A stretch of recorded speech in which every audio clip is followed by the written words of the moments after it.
قربانی کے جانور کے جسم پر بال بے شمار ہیں، اسی طرح قربانی کرنے والے کو ملنے والا اجر بھی بے شمار ہے۔ جس طرح قربانی کے جانور کے جسم پر بالوں کو نہیں گنا جا سکتا، قربانی کرنے والے کو رب کائنات جو نیکیاں عطا فرماتے ہیں، جو اجر عطا فرماتے ہیں، اس کو بھی گنا اور شمار نہیں کیا جا سکتا۔ بے شمار اجر و ثواب عطا فرماتے ہیں قربانی کرنے والے۔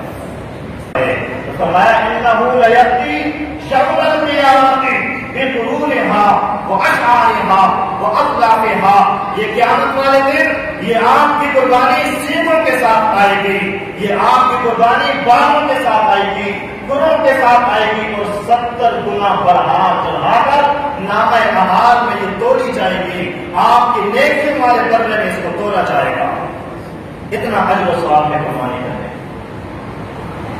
اس لیے قربانی کرنا جو صاحب نصاب ہے اس کے لیے ضروری ہے کہ وہ قربانی کرے، اس کے لیے واجب ہے کہ وہ قربانی کرے۔ اس لیے کہ اللہ کے پاک پیغمبر نے فرمایا من وجد ساعۃ فلم یضحی فلا یقربن مصلانا، جو قربانی کرنے کی استطاعت اور توفیق رکھتا تھا لیکن اس نے قربانی نہیں دی، وہ عید والے دن ہماری عیدگاہ کے قریب بھی نہ آئے۔